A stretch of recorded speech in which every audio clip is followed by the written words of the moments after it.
ಪ್ರತಿ ಮನೆ ಮೇಲೆ ತ್ರಿವರ್ಣ ಧ್ವಜ ಹಾರಾಡಬೇಕು ಎಂದು ಮಾಜಿ ಸಚಿವ ಹಾಗೂ ಔರಾದ್ನ ಶಾಸಕರಾದ ಪ್ರಭು ಚವ್ಹಾಣ್ ಅವರು ಹೇಳಿದ್ದಾರೆ.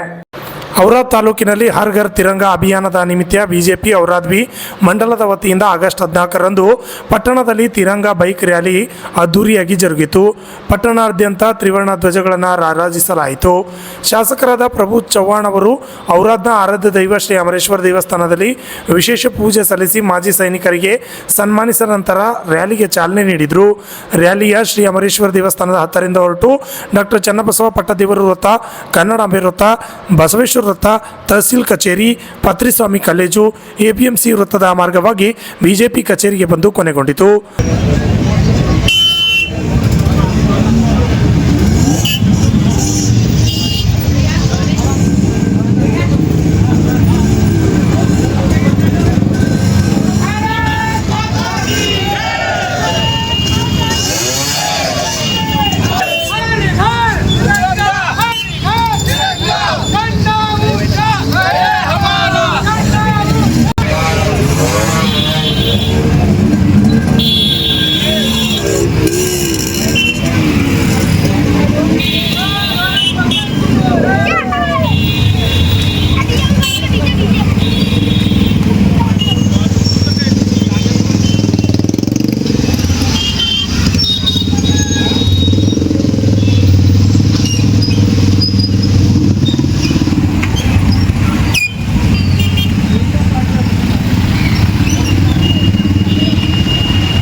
ಬಾಯಿಗೆ ರ್ಯಾಲಿ ಆಯೋಜನೆ ಆಗಿದೆ. ಕೆಲವು ಕ್ಷಣದಲ್ಲಿ ರ್ಯಾಲಿ ಚಾಲುವಾಗುತ್ತೆ. ಮುಂಚೆ ನಾವು ಔರಾದದ ಕುಲದೇವತರು ಮಹಾತ್ಮ ಅಮರೇಶ್ವರ ಪೂಜೆ ಮಾಡಿಸಿ ಆಮೇಲೆ ನಮ್ಮ ದೇಶ ಸಲುವಾಗಿ ನಮ್ಮ ಸೈನಿಕರು,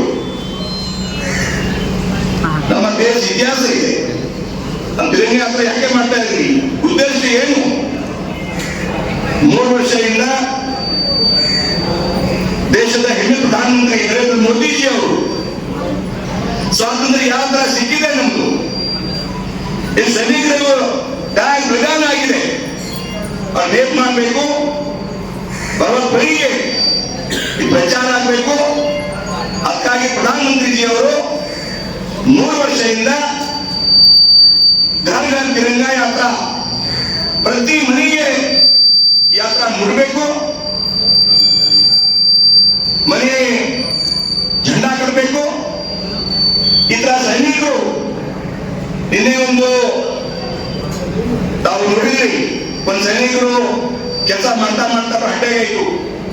ಇಲ್ಲಿ ಕಮಾಂಡರ್ ಕೋರಿಯಾದಲ್ಲಿ ನಾನು ಹೋಗಿದ್ದೀವಿ. ಅದು ಪರಿಣಾಮ ಬೇಕಾಗಿದೆ ದೇಶ ಸಲುವಾಗಿ, ನಮ್ಮ ಸಲುವಾಗಿ. ಅದಕ್ಕಾಗಿ ನಾನು ಫಸ್ಟು ಸ್ವಾತಂತ್ರ್ಯ ಸೈನಿಕ ಆಗಲಿ, ನಮ್ಮ ಸೈನಿಕ ಸನ್ಮಾನ ಮಾಡಬೇಕು, ಗೌರವ ಕೊಡಬೇಕು. ಸನ್ಮಾನ ಮಾಡ್ತಾ ಇರಲಿ, ಗೌರವ ಮಾಡ್ತಾ ಇರಲಿ. ಎಲ್ಲರಿಗೆ ವಿನಂತಿ ಇದೆ, ಎಲ್ಲ ನಮ್ಮ ಜೊತೆ ಬರಬೇಕಿಲ್ಲ, ಎಲ್ಲ ನಮ್ಮ ಜೊತೆ ಬರ್ತೀನಿ. ಹಿಂಗೆ ಪ್ರತಿ ಲೈನ್ ಮಾಡಬೇಕು. ರತಿಕಾಂತ್ ಸ್ವಾಮಿ, RJ32 ಕನ್ನಡ ನ್ಯೂಸ್, ಔರಾದ್.